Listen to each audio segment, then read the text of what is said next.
So when I was young, I developed a fear of the dark.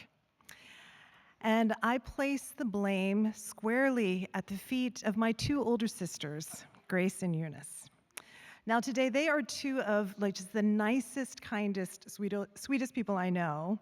But when they were young, they took great delight in terrorizing me. And so when my parents weren't home, they would shut me in a closet and hold the door closed while I screamed and cried and I pounded on the door for them to let me out. I mean, isn't that so mean, right? That's so mean. And so, my childhood fear grew in that darkness because I was alone in that little closet, like little Christine, so small and defenseless. I had no idea when I would get out. I had no idea how long it would last. I was at the complete mercy of someone on the other side of the door to let me out. Now, my fears at the time were largely irrational. Spoiler alert, my sisters did let me out. My parents eventually came home, and I eventually grew several inches taller than both of them. And to this day, I still make them feel really bad about locking me in the closet as kids. But when I think about my fears now, as an adult compared to when I was a child, I see that there were similarities. How fear grows, like when I feel alone and isolated. How fear grows when the future is uncertain and I just cannot see the way in front of me. How fear grows when I don't have control over things. I'm just overwhelmed. And I'm old enough now to have seen some things and to know that sometimes that the thing you fear actually does happen. And there are good reasons to be afraid. Fear is not necessarily a bad thing. Like, fear can warn us of threats. It can galvanize us towards action to protect ourselves or to protect those that we love. And yet the message of the angels again and again in this Christmas story is, do not be afraid. Like, do not be afraid. And there's this part of me that kind of wants to say, all right, angel, have you seen the world? Like, do you know what is going on?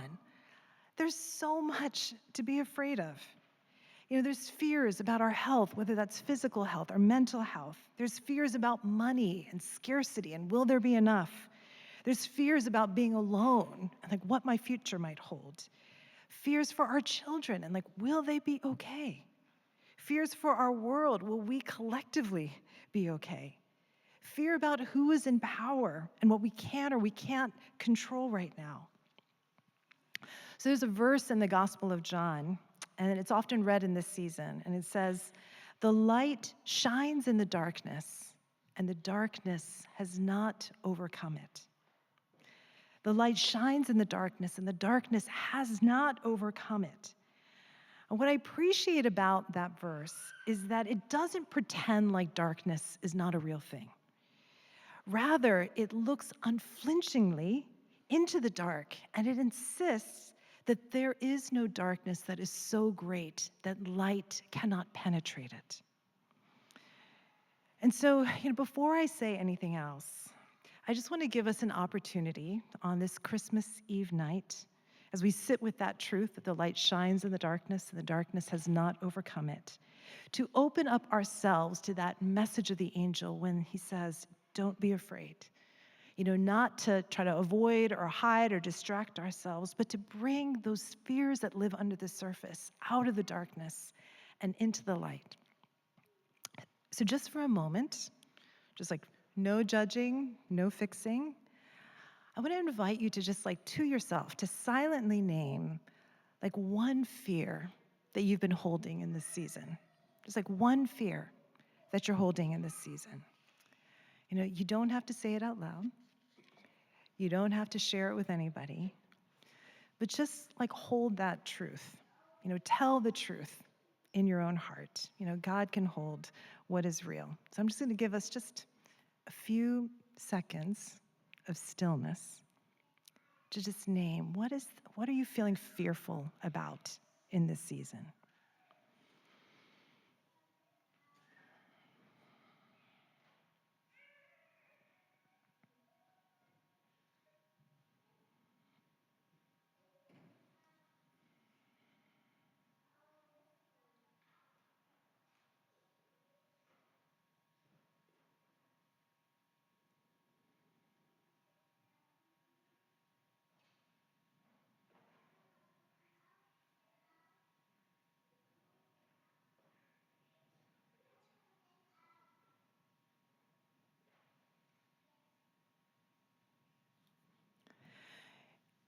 The astonishing thing about the Christmas story is that the first people to hear, do not be afraid, they're not these like fearless heroes that, you would put up on a pedestal.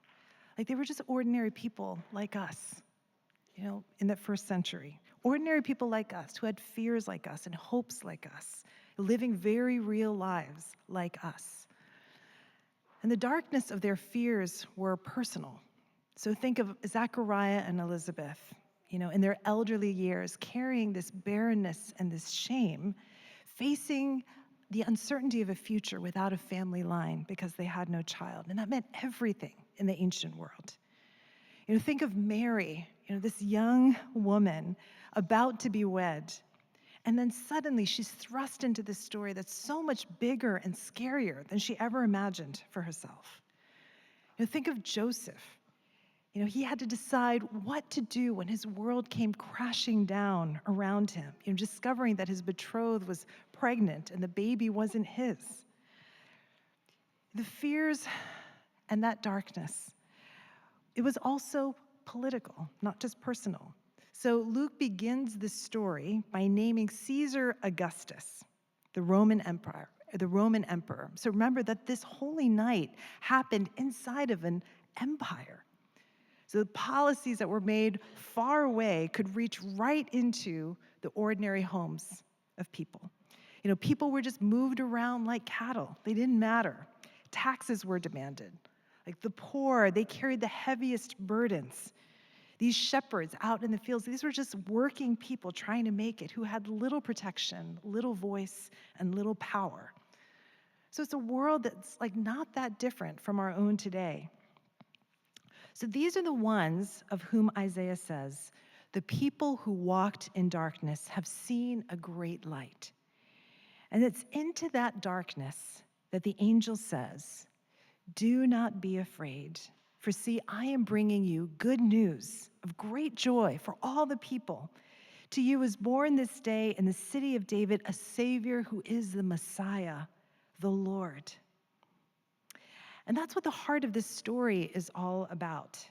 Do not be afraid, not because the world suddenly becomes safe or that bad things never happen. Caesar is still on the throne. The empire is still the empire. People are still being displaced. The poor are still paying this high cost. Like the darkness is still very real. But the good news that's announced by the angels in this story is that darkness is not the deepest truth or the only truth. The good news is that there is now a presence inside of it.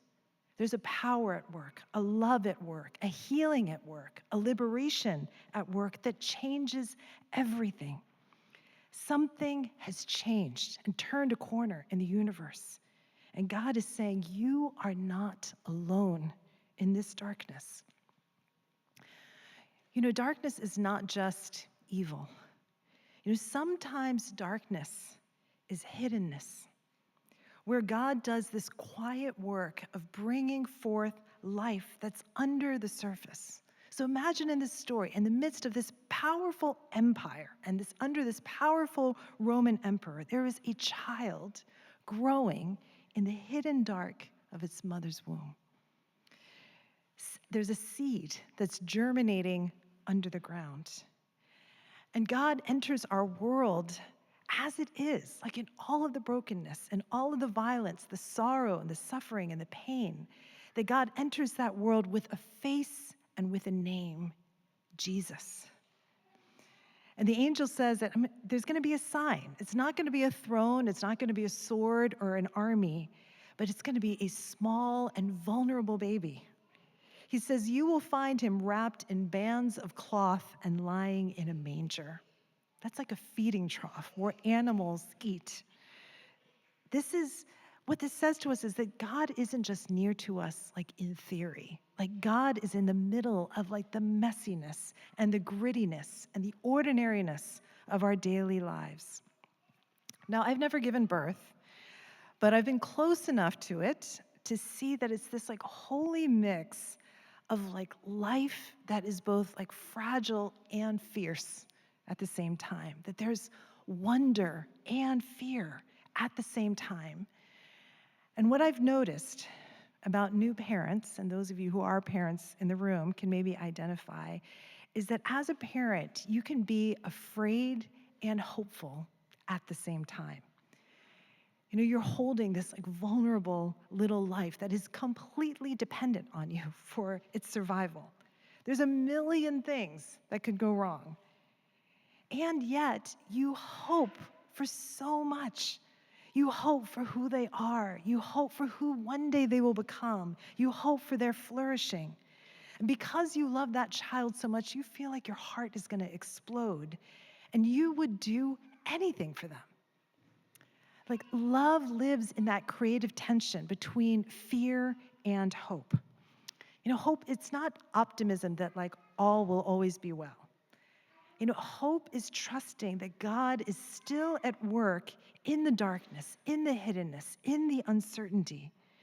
And it's not about choosing fear or hope. It's about holding both of those things at the same time and telling the truth about those real things that make us afraid while refusing to let fear have the final word and take root in our souls. So Luke gives us like these two faithful responses in this story. And he talks about how the shepherds go with haste to Bethlehem to see this thing that's taken place, which the Lord has made known to them. In other words, they move their bodies towards the good news. But then also, Mary treasures their words, and she ponders them in her heart. Like she holds it close. And she makes room for the mystery of it all. And she lets hope take root slowly. And so tonight, you know, some of us need haste. You know, we need a real next step towards community, towards healing, towards reconciliation, towards courage. You know, maybe for you, haste looks like reaching out to someone and saying to them, I can't hold this by myself anymore. You know, maybe it looks like coming back to a faith community that you haven't been to in a while. Maybe it looks like making a brave phone call or asking for prayer or choosing one small, simple act of care or mercy in a world that desperately needs it. And maybe some of us are more like Mary. You know, we need to just ponder that this is a season to sit with God, to just breathe, to be honest about where we really are, what we're wrestling with, and to give our hearts just time to catch up with the good news that we've heard. You know, maybe it means in these next couple days just turning down the noise for 10 minutes a day. You know, maybe it looks like lighting a candle and praying just one sentence. God, meet me here. You know, maybe it looks like just simply letting yourself tonight be held by this community. I know maybe where it's a lot of strangers, you don't know everyone. I always think of John Baptiste when he says, I may not know you, but I love you. You know, that we're all human beings worthy of love and belonging. And maybe just for one night, you need to let this little makeshift community just hold what you're carrying into this space. Whatever it is, you know, in that tension between fear and hope, we move towards the good news and we also receive it. So as I end, I just want to give us a couple minutes, not to let Christmas be just this like surfacey, cheery thing, but to practice Christmas and this message of do not be afraid, to allow that message to become prayer. So let me say, you will not be forced to do anything that you do not want to do. And if you'd rather, as I lead us, you can just simply rest your hands in your lap and breathe. That's prayer too. But if you're willing, I'm going to invite you to hold out your hands like this. To just hold out your hands like this.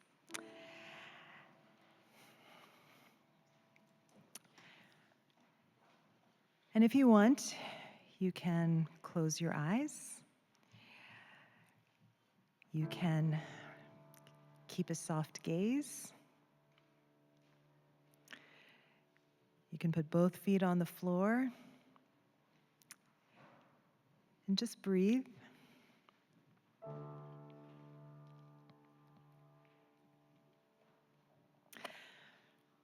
And just let the sounds of this space wash over you. Maybe you hear some rustling, maybe you hear a voice here or there, and that's okay. This space is just meant to hold it all.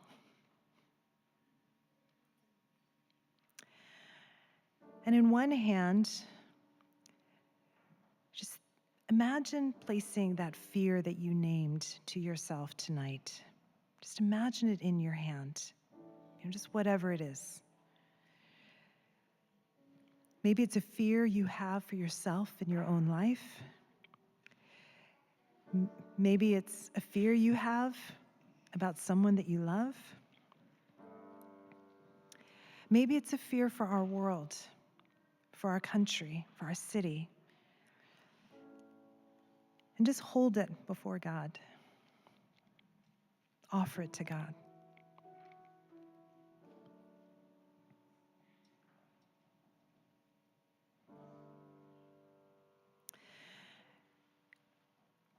And just in the other hand, place a small hope. Maybe it's not a perfect ending, but just like a flicker of possibility to let yourself feel just that flicker of hope. Your longing, a prayer.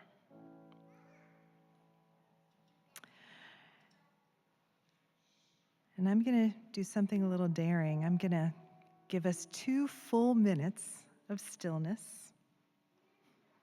And again, it's okay, if you're a parent and you're trying to navigate small kids, it's okay. You can just let let the sounds of children just bring joy to our hearts. It's life. So 2 full minutes of silence. In New York time, that's like a lifetime. It's going to feel like an eternity, but it's only 2 minutes.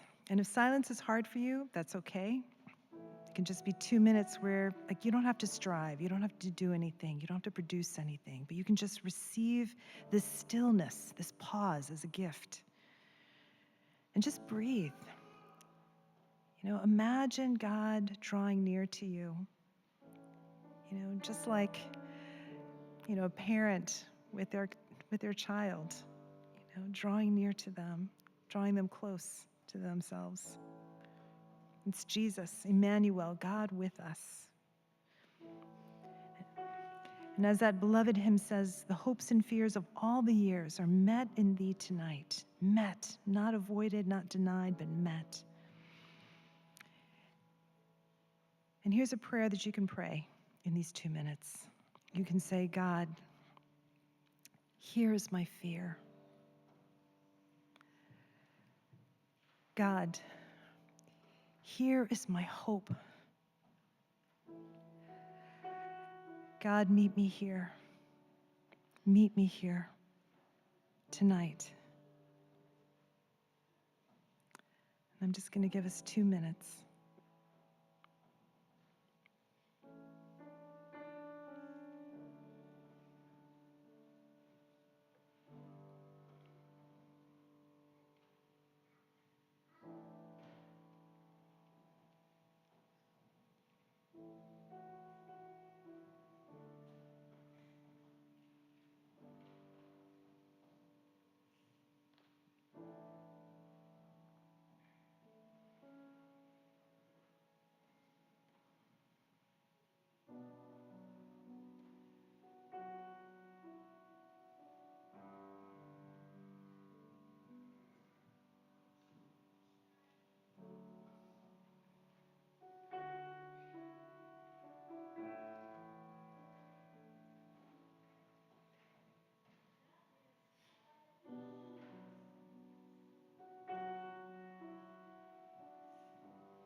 Christ our light, meet us in the darkness. Grow in us what we sometimes feel we cannot do on our own. Have hope and courage and tenderness in this world. Teach us and guide us when to go with haste and when to ponder. And make us, in this fearful world, bearers of your peace. Amen.